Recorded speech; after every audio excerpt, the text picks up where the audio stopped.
Always trust. We ask the questions. What is needed in the world? Is that going to be?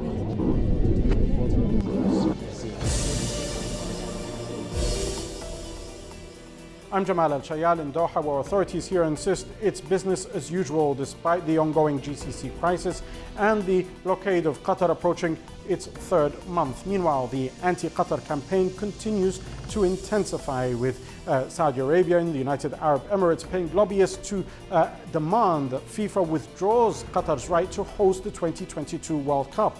They're accusing Doha of sponsoring terrorism. On this episode of Talk to Al Jazeera, we sit down with Hassan al-Thawadi from the Supreme Committee organizing that tournament and ask him about the fallout of the Gulf crisis.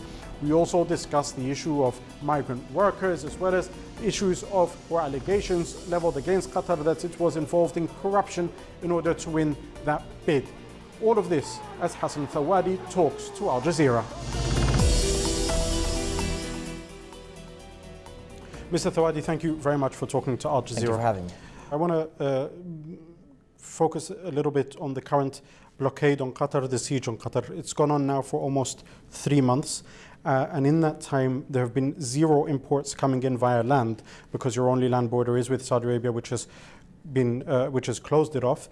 You haven't been able to bring things through the regular route by sea via Jabal Ali port in Dubai. What impact has this had on the massive and huge infrastructure projects that have been underway to prepare for the World Cup? The impact has been minimal. We have very quickly moved on to Plan B, found alternative sources of supply, alternative routes of supply as well. For example, Sahar port in Oman is another source of supply, as well as direct lines to Hamad port itself.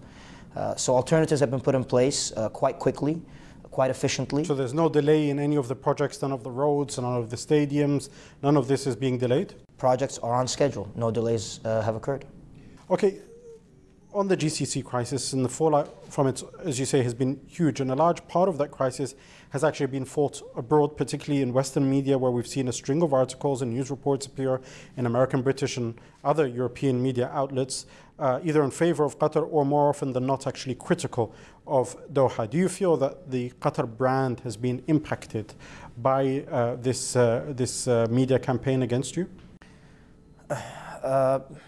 Well, obviously, if you're a subject and a victim of smear campaign, there is no doubts that you will face challenges and you will face adversities.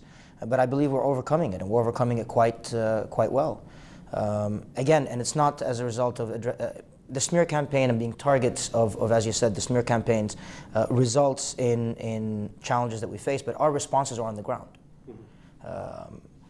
We recognize the value of the World Cup. We recognize the value of progress. We recognize the value of achieving developmental goals. The state of Qatar has always been committed to, as I said, goals and developmental projects that extend far beyond the state of Qatar's borders. The World Cup is such an example. The World Cup serves as an opportunity to create, or at least sow the seeds of an integrated sports economy within the region, a region that unfortunately today faces instability. A region that today, unfortunately, chances and opportunities for the youth of the region to either develop their human capability and human skills or to find job opportunities available to them are dwindling. And we need to grasp any opportunity to actually start developing that. And the World Cup is such an opportunity. This was part of the vision of why we why the state of Qatar bid to host the World Cup. It's been a known fact that the United Arab Emirates in particular has been spending millions of dollars on a concerted media, PR and lobbying campaign attacking in particular the 2022 World Cup, as well as Qatar generally. It's hired lobbyists in Washington and paid journalists in the UK, and this is according to documents that have been released in many media outlets. And this has actually happened well before the current crisis. These are things that have been documented as far back as 2014, 2013 even. Is it fair to say that you've been naive in thinking that this wouldn't harm you, that you shouldn't have tackled this head on, this idea that Qatar ignored this smear campaign for a large part of the past few years, and it's only now that you've tried to fight back? Surely you should have dealt with this in a better way. In what sense? What do you mean? In the sense that you've had these articles appearing in the Daily Telegraph in the UK, for example, or in other US outlets since 2014 or 2013, claiming that you've participated in corruption, claiming that you have refused to improve your labor laws, for example. All the while you've believed that you've been granted the World Cup and that's never going to be taken away from you, and you haven't really gone out and said, well, either face the UAE head on and say, why are you spending millions of dollars? You are meant to be our neighbors, part of the GCC. Or you haven't come out and actually robustly come up with a PR strategy to counter this. It's only been recent that we've seen Qatar active in writing op-eds or speaking at public events. Well, I respectfully disagree. Again, I can speak on behalf of the Supreme Committee with more authority, considering the activities that we've undertaken and the steps that we've taken. Yes, we were victims and subject of a smear campaign, but we have always addressed it. We've always addressed our critics face to face. Whether it was in terms of the corruption charges that were being spread around and accusations leveled against us, when the investigation occurred with FIFA under Michael Garcia, who was a district attorney in the US, as well as a current judge in New York. We dealt with it very transparently. We cooperated very transparently, very openly. But that's with the allegations. My point is, nobody has heard you or a Qatari official come out and say, Abu Dhabi has been spending millions of dollars, why are you doing this? Why have you not directly gone to your neighbors and said, why are you trying to discredit us? Why are you trying to harm us? From our side, or at least from from my side and the World Cup side, again, we've always promoted the principle of unity. The World Cup, we intentionally look to separate politics from sports. We intentionally look to separate the World Cup from the surrounding conflict that may occur. Some people might look at it as being, as you said, maybe slightly naive, but it wasn't naive for us. The World Cup is an opportunity to bring people together. The World Cup and the projects that have come out of the World Cup and cascaded out of the World Cup that we've attempted to utilize to ensure leaving a sustainable long-term legacy within the region was our vision and was our aim. So when it came to us in terms of the World Cup, we always pushed these initiatives forward. Furthermore, we've always met with our Arab brothers in many different events all over the place, and we were always greeted with hospitality, with arms wide open. No doubts, as you said, the reports have come out now that have showcased and have shown such a campaign is out there. It's one that I cannot confirm or not. These are information that is out there. It does not change our vision. It does not change our path. Our path is still for a World Cup that leaves a benefit beyond the state of Qatar, that includes the Middle East and the Arab world. Because a once-in-a-lifetime opportunity such as this, we cannot allow it to escape us. We cannot allow it to come and go without the benefit extending beyond Qatar and beyond 2022. Do you believe that there is a case of sour grapes amongst some of your Arab neighbors, that why is Qatar awarded this? Particularly with the United Arab Emirates, which tries to be the first at everything, the largest mall, the biggest building, but you beat them to being the first Arab nation to host the World Cup. Do you think that there is a case of them just being jealous that they were unable to achieve what you did? And indeed, not just the United Arab Emirates. In fact, Egypt put in a bid to host the World Cup, I believe the 2010 World Cup, and failed miserably. They didn't get one vote in their bid for that. Do you think that maybe a part of it is jealousy towards Qatar? Well, let me start off by just commenting on the Egyptian bid. As you said, maybe Egypt was not successful in its 2010 bid, but we learned from it. We built upon what Egypt had submitted and the path that Egypt had taken in hosting the World Cup. And because of our commitment that this is an Arab Middle Eastern World Cup, we saw Egypt as paving the way. Egypt had paved the way, Morocco had paved the way for us at the time, that allowed us to host, to submit our bids and eventually be successful. So we built upon those that preceded us. We've always been very, very careful and actually we've been very committed to ensuring that this is an Arab World Cup. We engaged the Arab world when we submitted the bids, whether it was through the ministerial Arab meeting in Lebanon in 2009, or even the meeting of the Arab Football Federation in Jeddah. For the interest of accountability, while it has been established that much of the anti-Qatar media coverage was a result of Emirati lobbying or other maybe ill-intended lobbying efforts by some nations or interest groups, the content of some of this coverage does refer to serious allegations. And here particularly I want to talk about the issue of migrant workers in Qatar and their mistreatment. Amnesty International, one of their senior employees, wrote a piece in The Spectator a couple of weeks ago where he said that whilst it was hypocritical for the UAE or Saudi Arabia to attack Qatar over the mistreatment of these workers, that unless Qatar does improve their conditions and guarantee them their rights, he says the issue of migrant workers would continue to be the gift that keeps on giving. Basically saying that this is something that you have not dealt with, that it is a legitimate criticism, and unless you fix it up quickly, you can't blame people for attacking you about it. In relation to how the state of Qatar has dealt with migrant workers, and I can speak, as I said, with more authority in relation to the Supreme Committee. So obviously when we first submitted to host the bid, our aim was to ensure that the plans of the bid include the Qatar National Vision 2030's initiatives.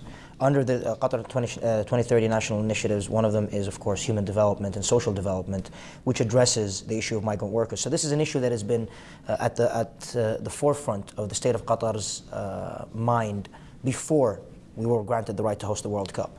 We always believe the World Cup is an opportunity to accelerate progress and initiatives being undertaken.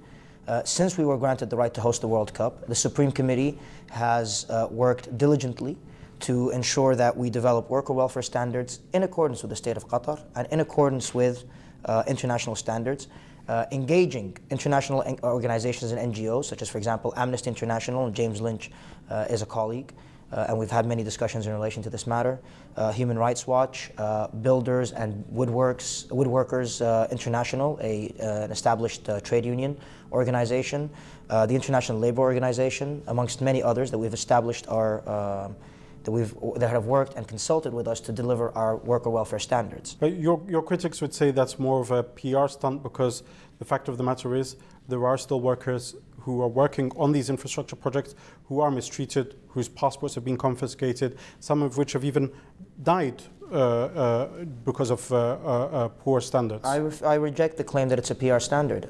Simply put, the steps that the Supreme Committee has taken is develop worker welfare standards, engaged NGOs, established auditing systems, a 4-tier auditing system to ensure that the standards are complied with, worked diligently to address issues in terms of severity or importance and urgency first and foremost, and gradually started developing more robust auditing systems that includes the entire supply chain from main contractors throughout the supply chain process.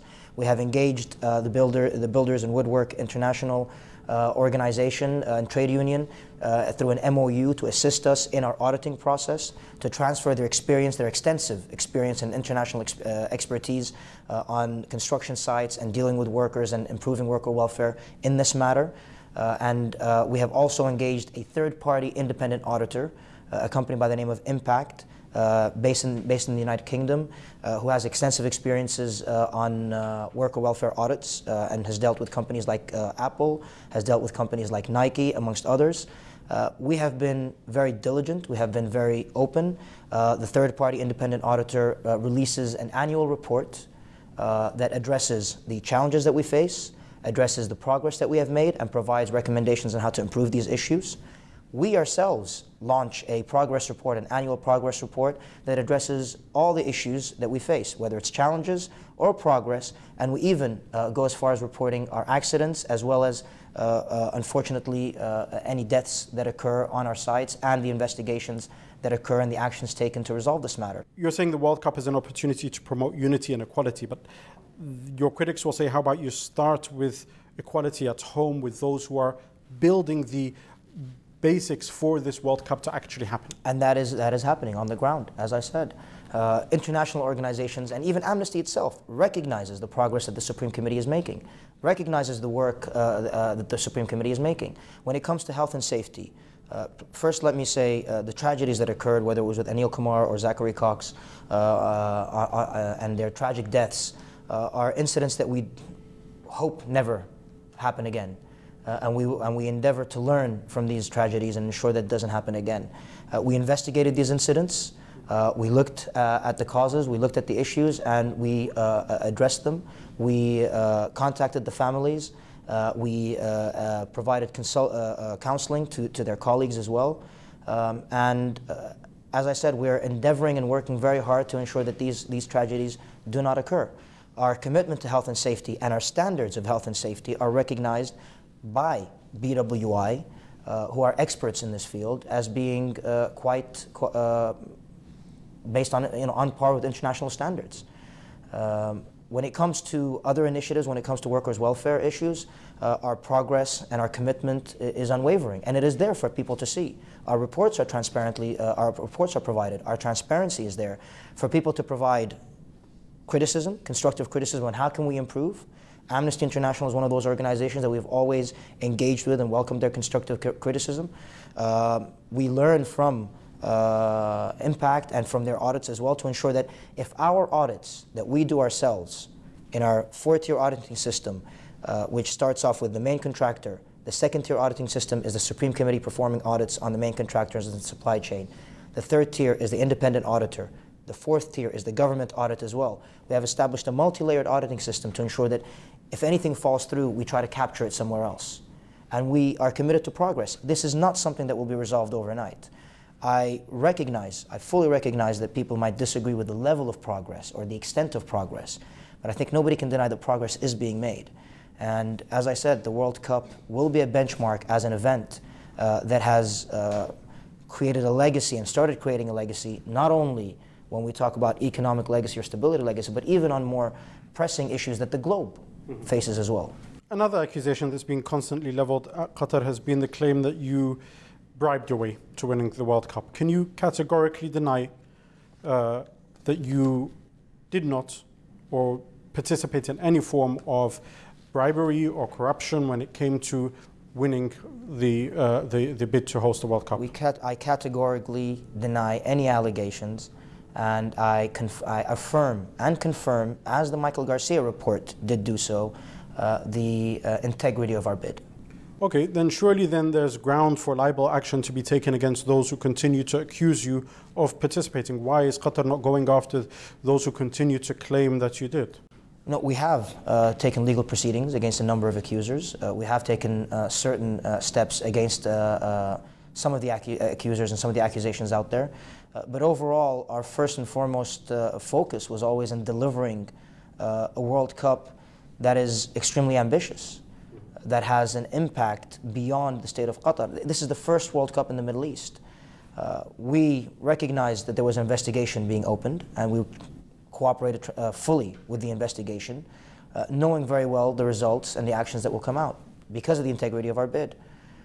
We then shifted our focus fully towards delivering on the promises that we made, ensuring that this World Cup can leave and can create an opportunity for economic diversification and economic opportunities for the Middle East and the Arab world, that this World Cup can contribute to environmental sustainability for Qatar and for the Middle East and for the Arab world, that this World Cup can create opportunities to assist and to contribute to the future of the younger generation in an unstable period of the Middle East and the Arab world's story.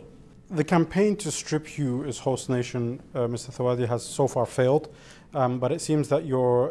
and it will continue to fail. Well, it seems that your resilience is something that definitely is very evident, but also the persistence of your adversaries seems also quite obvious. And now that there's this new campaign being led by Saudi Arabia's main lobbyist in Washington, a man called Salman al-Ansari, who's demanding that FIFA takes the tournament away from you because, as he claims, Qatar is a sponsor of terrorism. What's your response to that? The state of Qatar's commitment in the combat against terrorism is evident and unwavering.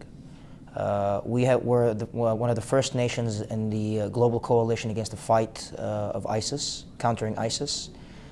We have been fighting side by side with our allies to combat terrorism, as evident by the recent MOU that was signed between the state of Qatar and the United States of America in combating the funding of terrorism. So our commitment in the fight against terrorism is recognized internationally and is unwavering. And I'd like to also add another element. Qatar recognizes very clearly that there is a fight against terrorism, and then there is a responsibility to prevent the environment that is conducive for extremist ideologies that leads to terrorist activities and terrorists. That can only be done through supporting educational initiatives, supporting economic stability and economic opportunities and job opportunities. The World Cup is the quintessential opportunity, is the quintessential platform for the region. Major sporting events and major events have that ability and have that power. Of course, Dubai Expo 2020 is another example. That we need to harness these examples and harness these opportunities to ensure that the youth of the region, and we're talking about potentially about around 30% of the region's population, if not more, are between the ages of 15 and 29. Young generation coming up, young generation hungry for the future, in an area that's, in a region that's unfortunately fraught with instability, in a region that unfortunately does not offer educational opportunities, does not offer job opportunities and productive job opportunities. I believe the UN development report in 2016 forecasted that in the next decade we need about 60 million jobs to address the significant amount of youth coming into the workforce. We can only create these jobs, and we can only create productive, conducive jobs if we utilize every opportunity in the region. The World Cup is such an opportunity. It has the ability to be an economic engine, or contribute at least to an economic engine through a sports integrated economy.